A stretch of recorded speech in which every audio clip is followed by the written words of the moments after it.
Hey friends, welcome to Gardening with Creekside. Today is the day where we are going to lay out the plants here at the Signature Garden and go ahead and start putting them in the ground. That is right. I am standing here in the middle of a massive sea of perennials and shrubs that are, of course, proven winners. This is a proven winners signature garden here in Dallas, North Carolina. We are just west of Charlotte. We are now a zone 8A, and we have the wonderful task of designing and planting the signature garden here at Creekside Nursery.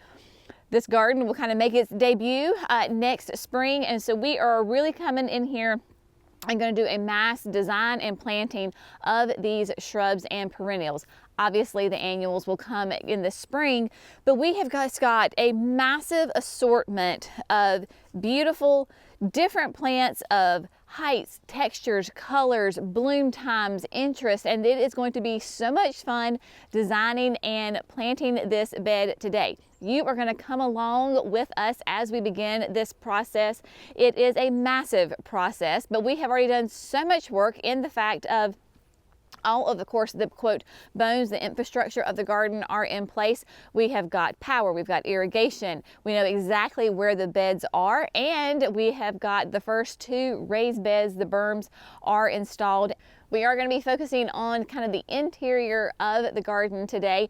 But keep in mind that we do have plenty of plants that are going to go on the perimeter of the garden, because we basically have the inside, which is more like the formal space, right? It's a very designed, very geometric shape of the garden. Our plantings will not be super formal. They will still have that wonderful Creekside flair that we are known for and love and adore, that kind of that fun cottage whimsy, but we will have it within those defined spaces.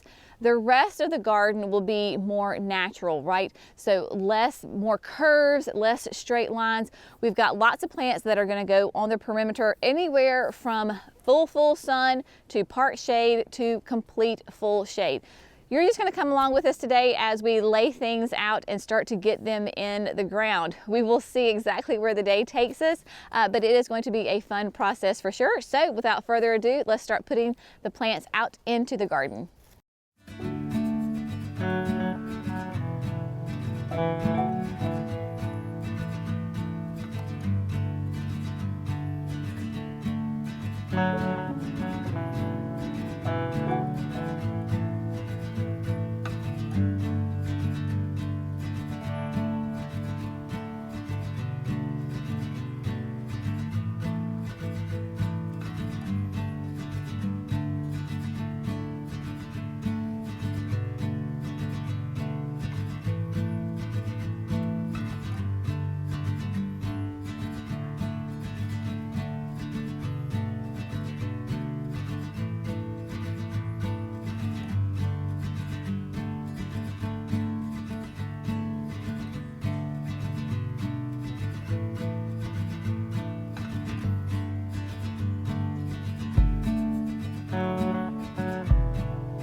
All right, my friends, so all of the shrubs have been placed and we have a couple of perennials placed. If you couldn't tell in the beginning, in the introduction, I was slightly overwhelmed with how I was going to use all of these gorgeous plants in this space because there was a lot of pressure on designing and planting a proven winner signature garden, very much self-imposed, not from any other outside source, but I just want to do a really good job here and for Creekside Nursery to have a stunning garden that folks want to come and visit and enjoy and be inspired by. So, a lot of pressure that I have put on myself to kind of quote, do a good job with this. I've always known that in this space, I wanted it to be balanced. I wanted it to make sense. Obviously with design sense, you want it to, to flow and be very pleasing to the eye. But I don't want it to be too matchy-matchy. This is a signature garden. We are highlighting all of these gorgeous proven winter shrubs, perennials, annuals, and yes, even some trees. So I want to have a nice diversity of plants in here, but again, not matchy-matchy. I do not want every single bed to be planted the exact same way. And we have different growing conditions. Some get morning shade, but hot afternoon sun, and then some are the exact opposite. They get beautiful morning sun, and then they get a break in the afternoon. So we plant accordingly in those places. What we went ahead and did is placed all of the shrubs. We're going to focus on getting the shrubs in the ground today, and then we're going to come back tomorrow and then do the perennials because it is very overwhelming. We've got all of them placed. The crew is waiting on me to kind of do this little video first, and then we will go through and begin planting them. So let me show you how we placed them and give you an inside scoop onto how my brain thinks as far as design goes. I have flipped around and we are going to walk through the garden as if we were entering in. In the introduction, I talked about a new addition to the raised bed areas. Yes, Andrew did a magnificent job installing a very low, small retaining wall to 3 sides of these raised beds. Kind of came up with the idea and we said, you know what, this would be really nice to have a nice defined space here, and love how it turned out. So this is the Weston, W-E-S-T-O-N block from Bellegarde. This is the exact same one that we have on our patio. So just to kind of give you an idea, because I know people are going to ask, it is a beautiful, has some grays and creams and browns in it, but yes, it does go for the 3 sides of the raised area. Obviously, we're going to come back through and add soil in here because yes, it needs to be added to. So that just kind of give you an idea on that. Now, here we go. See if we can track with me, and hopefully I can make this very nice and clear. We have 4 interior beds that are closest to the fountain. Those are going to be annuals. So as of right now, there is nothing planted in those beds because they are going to be filled with beautiful annuals. In the coming years, yes, we will have this planted with fall annuals, but because we're getting this planted now, for now, this season, these 4 beds, which are all that exact same shape, will be kind of remain empty until springtime. The 4 outer beds are perfect triangles, and what we're doing is we're going to plant really from the height is going to be in the middle, and then we kind of work our way out. In the center of every 4 of these outside beds, we have a summerific hibiscus. So we're just going to have one. So this one, I'm trying to keep all of it straight. This is Edge of Night. So Edge of Night, of course, nice big dark foliage on it, fluorescent pink flowers, and it's more of a gumdrop shape. It is shorter.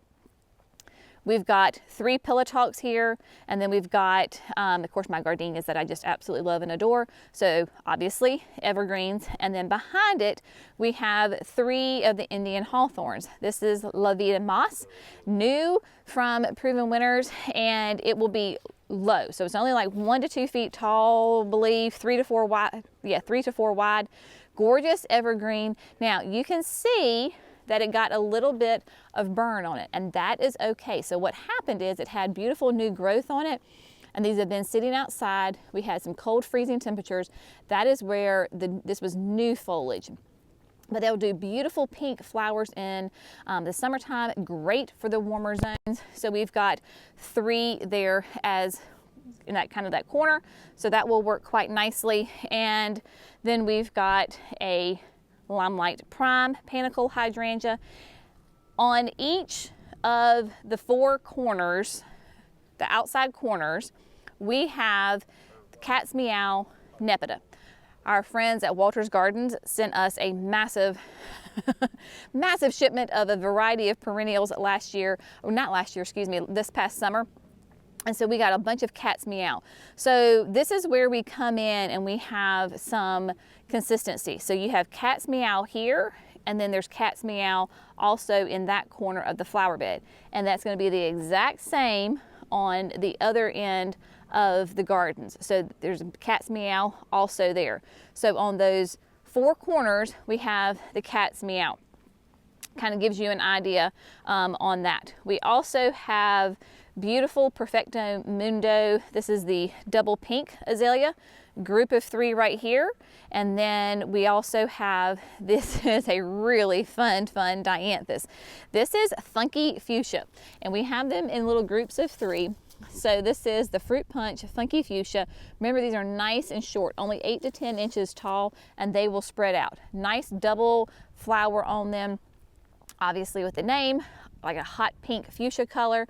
But with these, we also did kind of the opposite of what we did with the Cat's Meow. So we put the Funky Fuchsias on the inside corners.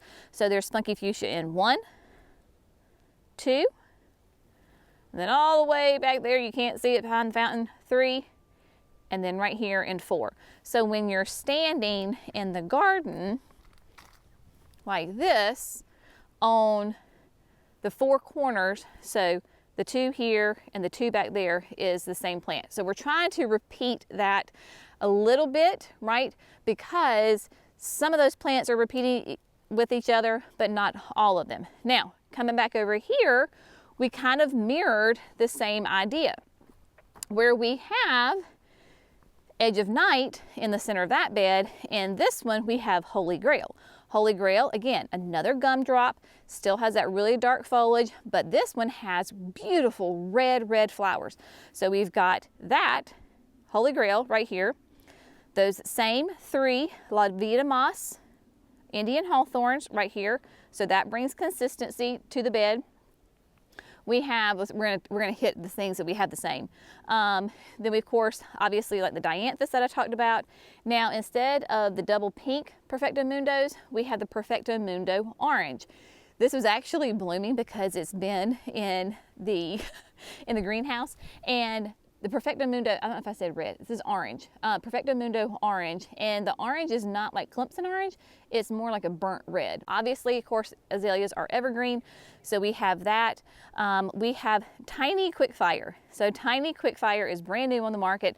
Love this one. It will be 1.5 to 3 feet tall, and for us, and then like 2 to 3 feet wide. For us, it could be a 3x3. So little tiny Quickfires right there. And then something different where we had over on the other bed, trying to show you here, right? So on the other bed, we had the 3 Pillow Talk gardenias. We didn't do the gardenias on this one. Over here, what we did was the Sunjoy Citrus barberries. So these will be bright chartreuse color.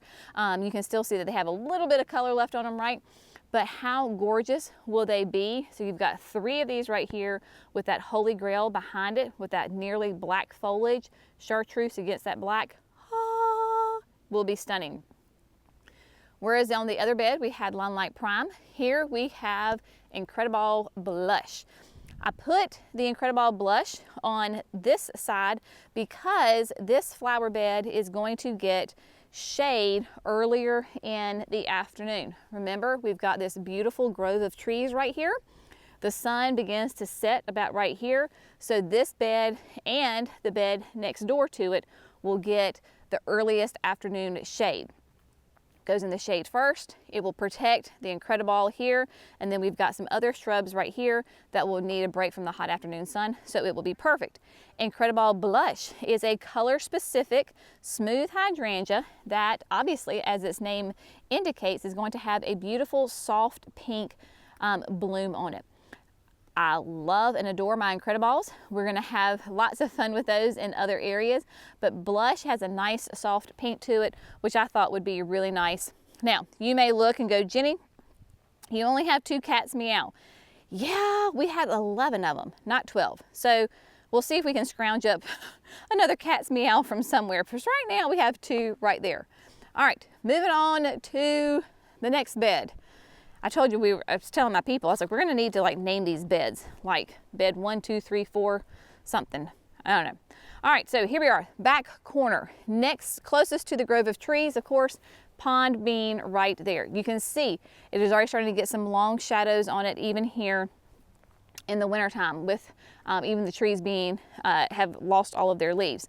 Now, in this flower bed and the companion next door, we still have the summerific hibiscus, but we went with the crushes. The crushes are going to be more tall. They're columnar. They're not gumdrops. This is the lilac crush. Lilac crush, if you have been following me for any length of time, you knew that I have had this for 2 years now. Love this summerific hibiscus. Have it at the house. Nice and tall, upright, massive, beautiful, soft lilac lavender colored flowers are absolutely gorgeous. So we have got one of those here. Now, to have that nice dark backdrop, we have got yin and yang viburnum back here. We're gonna have to play a little bit with the placement. They're not exactly, they're a little bit too close to each other. We'll figure that out in a little bit. So just know that we've got still in the back corner, we have another evergreen with yin and yang viburnum. All time, one of my favorite evergreen plants, shrubs from Proven Winners. Now, right here, we got one here and we've got one here. This is the new pink lilac from Proven Winners. Now, we are on the border for lilacs. We're getting a little hot and humid. You can see that this one still is holding on. She's holding on to her leaves a little bit more. Pink is new because it's really cool, because sometimes it looks pink and sometimes it looks purple. It is considered a full sun plant. It will get its full sun in this back corner, but it will get a break from the afternoon sun. So I knew it had to go in this bed. Now, obviously, I know y'all are gonna be saying that these are too close to each other. Yes, I know. Remember, keep in mind, I just said they're not in their final placement. So what we'll do is we'll spread everybody out. So don't worry about that. So we have those in the back corner. Then I was able to grab 3. I've got them here. 1, 2, and 3 of the very popular, very popular Proud Berry coral berries. Y'all, I'm gonna try it, okay? I know this is a signature garden and we're just gonna go for it. It is, the reason I say we're gonna go for it is because it's already in zones 3 to 7 and I am a zone 8A now. But this is going to be sun to part shade. It will get lots of morning sun. It will still get that 6 hours, so it will get its sun requirement, but it'll get a break. We will see how it does. I have high hopes for it. I want it to work, but we'll just see how it does. So we've got 3 of those. We also have, of course, another hydrangea to keep that kind of that theme going in the corners. We have Invincible Ruby. Invincible Ruby is another smooth hydrangea, just like the Incredible Blush. Invincible Ruby, it too is color specific, and it will be a gorgeous, guess what?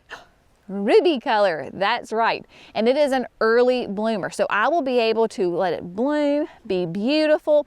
Just like my blush, they'll bloom roughly about the same time as far as in the season, which is for hydrangeas, relatively early in the season. So that could be like late May for me. Let them bloom, enjoy them, then I can gently prune them, and then we'll get another flush in late summer, early fall. So that is the plan for that. Invincible Ruby, it is on the tag. It does say full sun. Well, if you're like me and in the South, trust me, I have tried them in full sun. They do not work. They get fried. Again, in this bed, it will get the 6 hours of full sun that it needs, but it gets a break in the afternoon.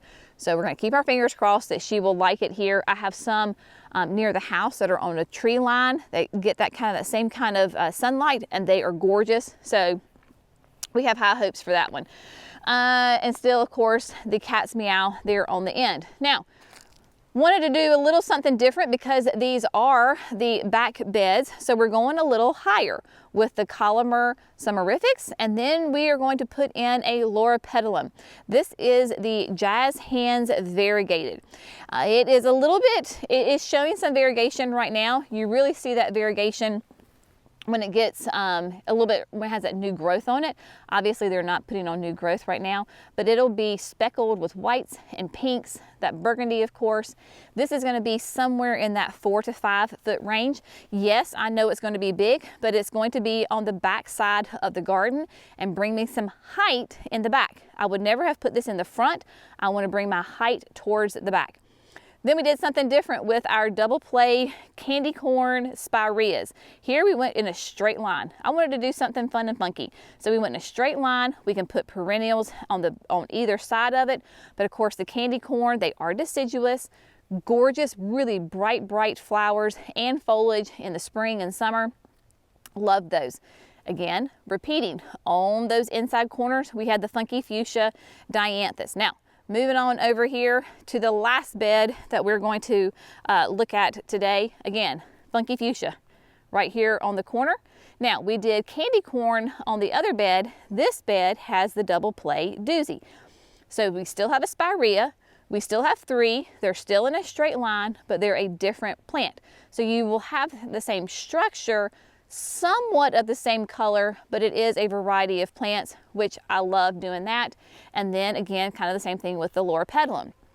This is the Jazz Hands Bold. Bold, obviously given its name, has really a nice presence in the garden. It has really big leaves for a loropetalum. Like that's a good size leaf for a loropetalum, and it will get really deep purple. These have been in a little bit in the shade just as far as the storing goes, and so they have a little bit more green on them. But Bold will get 5 to 6 feet tall and wide. Now loropetalums respond really well to being pruned, so that is a good thing on that. So we've got that one there. In the center of every bed, we have a summerific. This is the Valentine's Crush.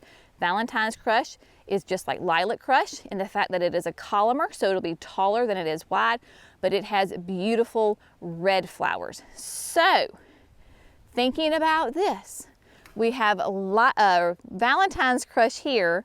On the exact opposite diagonal, we have the Holy Grail, which is also red. And then on the other diagonal, we have Edge of Night, which is a pink, and then exact opposite of that is the Lilac Crush, which is in that pinky purple, more purple lilac, but you know, at least they complement each other. That kind of idea. We have 3 more Pillow Talks here in front of the Valentine's Crush, just like we did on the other bed with the Edge of Night. And then in the back, still 3 more evergreen shrubs. This is an Abelia. So this Abelia is Mucho Gusto. Mucho Gusto is really fun. It has a beautiful array of colors to it.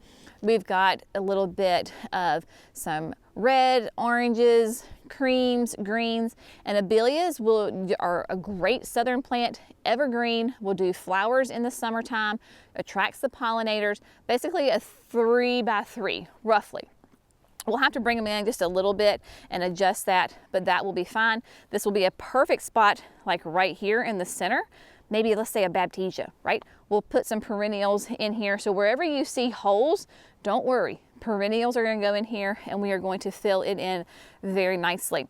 One more hydrangea, because all the beds have at least one hydrangea in it. This is Quick Fire Fab. Quick Fire Fab is one of my absolute favorites because it is one of the earliest blooming panicle hydrangeas. It is panicle. All of these, you'll notice it, hydrangeas in the signature garden in this space bloom on new growth. That means we're guaranteed to have flowers every single year. I don't have to worry about a late freeze. We will be assured gorgeous flowers here, and we can prune them again like I talked about earlier and get a second flush on them. Quick Fire Fab is going to be more upright. It is going to be beautiful creamy white that turns to a pink. Ours even here will turn a beautiful pink. So I love this. Like I said, more upright than it is wide. And then of course, like we said earlier, we have got the Cat's Meow right here on the corner. So, whew, That is a lot of plants to go through. So what we're gonna do now, I have got my sweet team. I think they're back there. I think you can see them. I can't see, the sun is very bright. But they have all been waiting in the wings for me to finish up. So what we're gonna do is I have got a fun power planter that I'm gonna introduce you to. And then we've got our other ones. So we're gonna work as a team and we're gonna get these planted. But first, let me introduce you to a fun new product that we are offering now. It's a limited edition. It's very fun. Let me show you.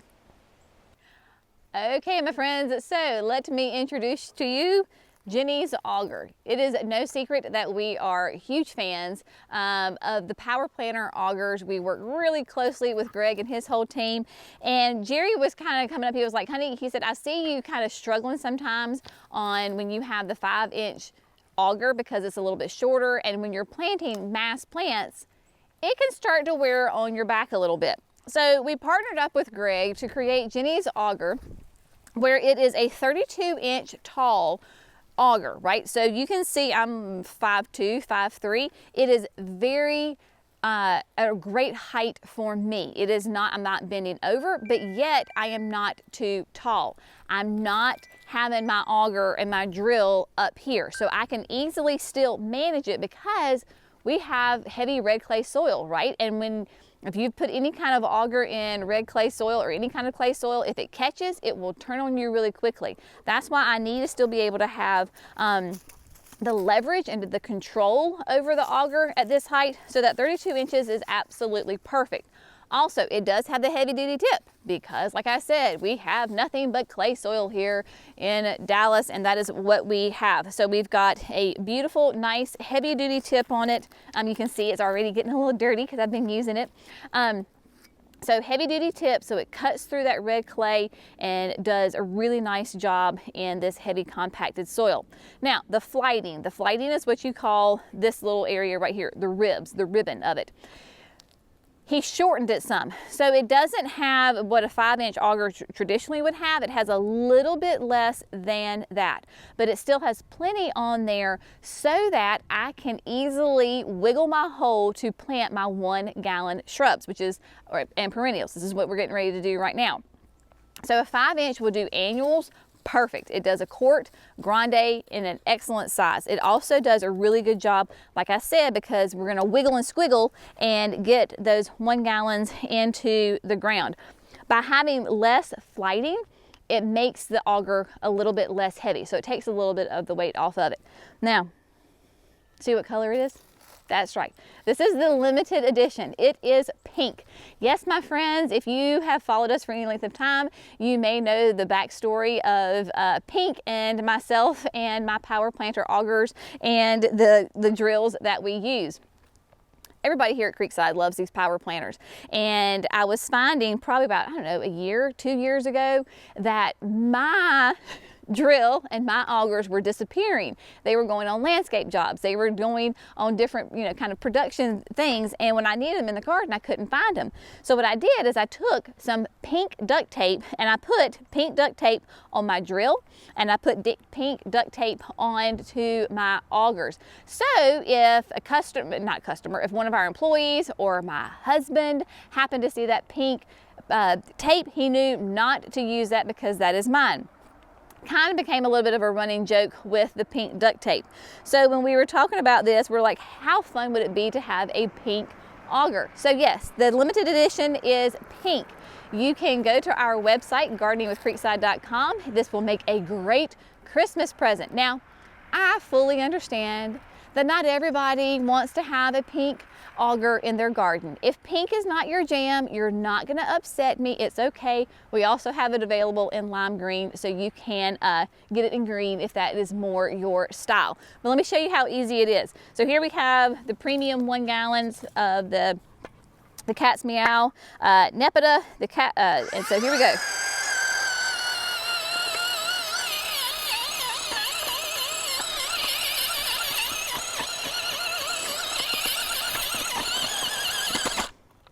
Now, did you hear it cut off? That is because this drill has the E-clutch system. I hit a rock. So when I hit the rock, I hit the resistance, it cut off. That is a safety mechanism. That's why we love having this drill But as soon as you stop, you can start it again. And there you go, right? So using the power planter augers, not only does it dig a great hole, but look how nice and fluffy and aerated that soil is. Yes, this is compacted red clay, right? It is a little sandy because we're right here on the creek bank, but trust me, it is clay soil. Nice big hole for it. Brenna approves. She gives her sniff of approval. So anyway, this is what I'm going to be using with my 1 gallons. And then of course we do have the 9-inch heavy duty tip for the shrubs. So that is what we'll be using on those as well. So we've got multiple power planters out here. So we're just going to work as a team. Everybody's going to get biotone. If there are plants that have extensive root systems, we'll use our horis to break those up. Otherwise, if they're not, you know, really root bound, as we say, they're gonna go straight in the ground with biotone, backing and go. And then when we're all said and done, everybody's gonna get some land and sea. Well, maybe not today. I don't know, we guys still got plant perennials. We'll see about the land and sea today. That may be tomorrow. But right now, get them in the ground.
Alrighty, my friends, so today's project is complete. Today's project, not the whole project.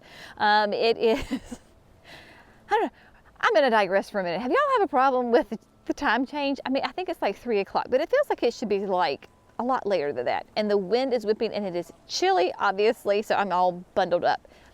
Anyway, I digress. Today's project is complete. And everybody's in the ground here within the confines of like this formal area.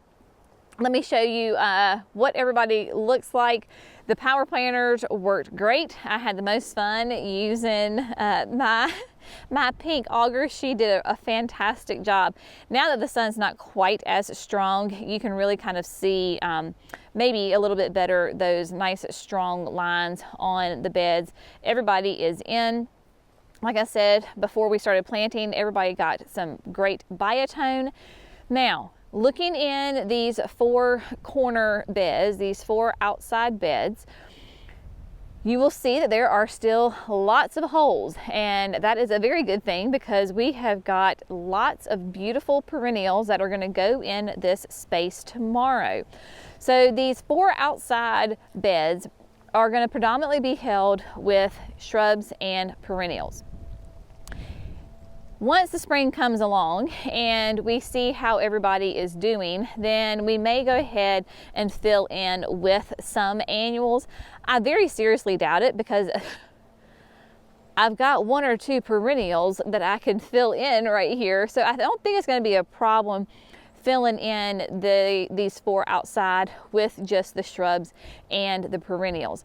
And then of course, like I said earlier, the 4 inside beds closest to the fountain will be with annuals. Perennials and shrubs outside, annuals on the inside. We have got a massive, beautiful pallet of land and sea compost. There's really no point in putting the compost down today because we are coming back here tomorrow and filling it in with all of the perennials. So that's just going to hang out. So just keep in mind that tomorrow when we come through and put the perennials in, once they are in the ground, then we will come back and top dress these beds with all of that beautiful land and sea compost. But they are all in. It's going to get nice and chilly tonight. That's why we've got clear skies and wind blowing, so it is bringing in some cold air, but it just feels great to have these guys in the ground. We went ahead and started to lay out some of the shrubs here on the perimeter of the garden because we are going to plant this entire area here with shrubs and perennials, and it'll probably mostly be shrubs and perennials. I doubt we'll do any annuals in this area, and so we'll keep that with some shrubs, perennials, and then give you an idea of where I am. Here we go. You can see the shadows are quite long these days. What we're talking about is the signature garden. Of course, the formal garden is here. We keep a road pathway open here for machinery or equipment, that kind of thing that will come in here. This is the area that we put the extra shrubs in. So for example, like we have a good selection of loropetalums, and I've got Pinky Winky Prime, beautiful new hydrangea, but she gets 6 to 9 feet tall. That's just going to be too big for the confines of the formal garden, so we're going to put her outside. Then we've got like some soft serve that we're going to put down here, beautiful evergreens. We've got roses of Sharon, which of course can be 8 to 12 feet tall. So we're just kind of, filling in here alongside the creek, because down in there is the creek right there. I think you can probably see the water down in there. Lots of fun space in here. It is just going to be so exciting. It is so exciting to get these babies in the ground, let those roots get nice and established, because my gosh, y'all, spring's going to be here before we know it, and I cannot wait. So we will be back here tomorrow putting in the perennials within these 4 beds, and then like I said, the 4 inside beds we're probably going to leave blank. We're growing some pansies, we might put some in there, I don't know, but for now we're going to leave them blank. Then the next step, once the perennials are in, then we can go ahead and put sod down. So sod will be on all the walkways and so forth. We're getting there, my friends. We're getting there. It is going to be a beautiful spring and summer, and this garden is just going to grow and develop as the years go on, and we're super, super excited about it. Cannot wait to see how all this grows and develops. So we'll see you back here tomorrow with perennials. As always, thanks so much for watching. Y'all have a great day. We'll see you in the next video. Bye, friends.